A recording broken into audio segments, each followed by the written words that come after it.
Hey there, my name is Sean, and this is Grit, True Stories That Matter. Grit is a weekly podcast about stories, the contemporary personal narrative kind of story, and the people that craft and tell them. Why, you ask? Well, we want to feature these tellers and their stories, and also to help you, our listeners, craft and tell better, more engaging, more relatable, and more memorable stories. True stories, personal stories, grit stories. We are coming to the end of season number 3.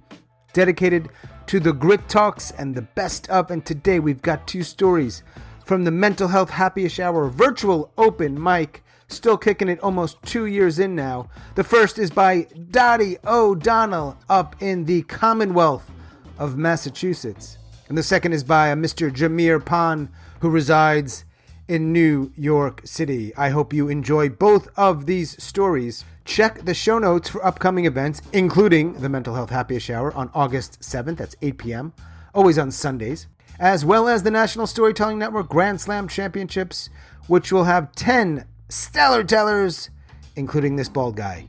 Well, I might not be stellar, but I'm in it, so come out, check it out, join, it'll be a lot of fun. That is tomorrow night, Saturday, July 30th. And of course, if you can help us out by rating and reviewing this podcast, if you listen on Apple, that would be amazing. Okay, Dotty and Jameer, let's dive in. I press the button on my computer that says, if you purchased a photo package, choose the date of your experience. I find April 30th, 2022. Now, I had never heard of paragliding until a few days before I decided to try it. At the beach in San Diego while visiting my daughter, I saw people up in the sky flying over the ocean in these bucket-type seats with a curved sail, cloth sail above them. And there was a guy kind of guiding it. I said, I love this about California. So fun. I want to try it. Let's go check it out. So we get to the paraglider port, and I walk up to the guy at the ticket desk. And I say to him, I need you to look at me. And I slowly turn around. And then I say, if I go up there paragliding, do I need any kind of athletic ability at all? I mean, look at me. And he says, no. He said, we've had people like 13 months old to 104 years old doing this. No problem. And I said, perfect. I want to try it. So he said, well, give me your phone number and we'll text you when the conditions are good. And it probably won't be until Friday. So when I leave, I Google paragliding. Is it scary? And it says no. People are like really surprised how relaxed they feel. And the worst thing it said was that you get motion sickness. So I stopped at CVS and bought some Dramamine. Now, I never thought I could talk myself into paragliding. I mean, I can do this, but I'm into telling stories now, and I think this will be a great story. I mean, I think this will be such a great story. This will be the story my kids tell after I'm dead. Like, remember the time Ma went paragliding? She was such a free spirit. It will be that story. So late Friday morning, my daughter leaves for an appointment. And I says, you going to be back in case they call me, in case it's an okay? And she says, yeah, I'll be back. Don't worry about it. And then at noontime, I get a text and it says, we are officially flying today. Get here by 4:00. So I take a deep breath and I'm still can't believe that I don't have any fear in me still. It's time to take the Dramamine. And then an hour later, my daughter's still not back and I am just so tired. So I decide to take a nap. It's probably from the Dramamine. And then when I wake up, I hear the door open to the house and I look and it's 3:30. Whoa, you made it back right in the nick of time, I say to my daughter. This is perfect. I'm really going to do it. Like, look at me. I'm free. I'm retired. And now I'm going to fly in the sky like a bird, just free. I mean, who gets to do this? Your mother does, Nicole. I do. Let's go. I got to be there by 4. And I head out the door to her car. And then she doesn't come out. And I say, Nicole, we got to be there by 4. And she comes out on her porch and she says, I'm not taking you. And I said, what? She says, no, I don't think it's a good idea. It's too dangerous, especially at your age. At my age? Did she just say at your age? And I said, you heard the guy say they had people 13 months to 104 years old. I could be the 104-year-old person's daughter. I mean, that would make me a youngster. And she says, no, not on my clock. And she turned around and went in the house. And I stood there in the driveway stunned. And then I got a text and it said, hey, skydiver. And it was from my son in New York. So I called him. I said, what are you texting me this? He says, well, I just wanted to let you know that you're getting vetoed today, Mom. You're not going up. And I said, why? And he said, because you're not. And then my mind flashes back to when I was a teenager and I was grounded. I wanted to go to the dance and nobody would give me a ride. And like, when did these tables turn for me? No ride, no glide. What's this all about? Vetoed. Well, she's concerned, he says, about me dying. Well, probably. But what if you break your hip? Break my hip? Did you say break my hip? Not fracture my skull or break my back or drown in the ocean, but break my hip? And he says, well, she said it, not me. And then I realized I had just got moved up to the elderly category. Oh, I get it. I get it. If I break my hip here in California, there is no putting me on a plane to Boston for a long, long time. Is that it? And he says, well, it would be a great inconvenience. And just like that, I went from a free spirit to a potential burden in need of elder care. And that's when I go on the website and I look where my paragliding photos would have been that day if I didn't get the wind taken out of my sails and get grounded.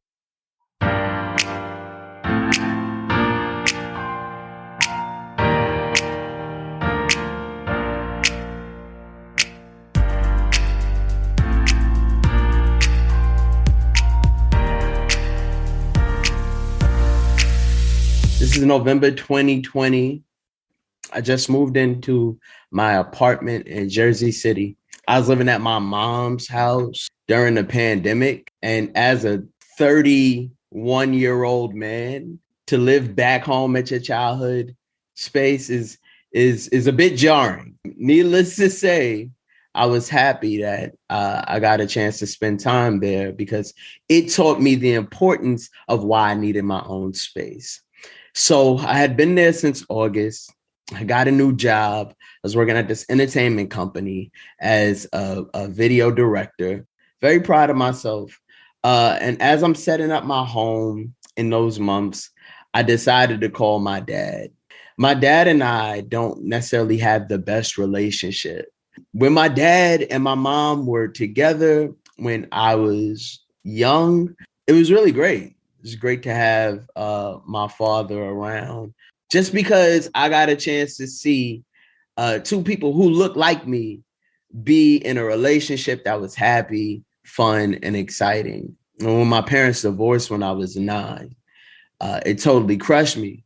I didn't know how bad it did until I just started growing up and developing and realizing that my father leaving the house and emotionally abandoning me affected who I was and how I was moving my self-esteem, the value that I put towards myself, the lack of value that I put towards myself, and just really not having self-confidence and not realizing that that's where it stemmed from. So now in 2020, as I'm seeing my career take off, my confidence being built, and a more healthier lifestyle, I needed to talk to my dad. And I invited him to come over. My dad shows up on a Sunday afternoon, decked out in Jets gear, because nothing says a Black dad more than the New York Jets, apparently. And he comes in, he looks around my studio in Jersey City, and he adjusts his Jets hat. He squints his eyes and he goes, "Woo, this is nice, Jay. Thank you. Appreciate it." I grab him a chair and I sit on my bed and we begin to talk. When my father asked, "Hey, so what's going on with the new job? Give me some details." I decided to be vulnerable and open up and, start explaining to him what I do. And a minute and 30 seconds into the conversation of me explaining, he stops me and he says, "Oh, well, maybe, some of the people at your job will like the screenplay I wrote. Did I tell you I wrote a screenplay? And my father starts pitching me a screenplay that he wrote in his downtime, going back to being abandoned. I was in real motion again. My father had cut me off physically before, but now verbally. I had been in therapy for about 1.5 years at that time. So in my mind, while I'm hearing him talk, I stay silent. One part of me is like, Jameer, you've worked through some of this in therapy. You're okay. You do not have to react the way you used to, which was through anger, which is through acting on your emotions. You can compose yourself. The Brooklyn side of me was like, kick this motherfucker out your house. Because who does he think he is? How dare you come up in my house and do what you've done all my life? So after he finishes talking, he goes, so what do you think? And I take a deep breath and I feel the anger rising. But I stay composed and I go, well, I think you abandoned me. His mouth is open. My mouth is open. I can't believe that that's what I said, because it was the way I've felt for 20 plus years. And I say, you abandoned me. I was really angry and sad at the fact that, yes, you did come around, but you stayed away for so long that I was just gracious to be in your presence. I didn't deserve more than that. And I'm saying all these feelings and these things that are coming up. And at the end of me venting, I say, but I forgive you. And I forgive you because our lives were pretty much parallel at some point.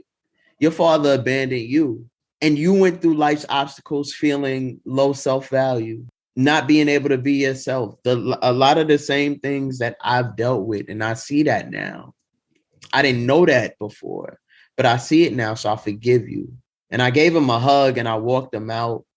I remember him saying, I'm sorry. And I said, thank you. And when I closed the door and walked back into my apartment, I keeled over and started crying, because it wasn't the fact that he said, I'm sorry, but it was the fact that for the first time in my life, I protected my inner child. I was strong enough. I was confident enough. I was vulnerable enough to be able to express that and defend a part of me that had been left with so many questions. In 2022, this year, my father is currently battling cancer. It's a mixed basket of feelings. Of course, that's my dad. I'm watching my nuclear family get older as I get older. And that brings up a lot of anxiety. But the one thing I'm happy about is that I was able to give him back the passed on trauma that was passed on to me, and not carry that anymore, not carry that anger, because he wasn't capable of being the person that I needed. And I'm proud of myself today. And so as I pray for my father, I know one day, as we all do, we'll transition and he'll transition. And I'm happy with knowing the fact that I was able to forgive while he was still alive.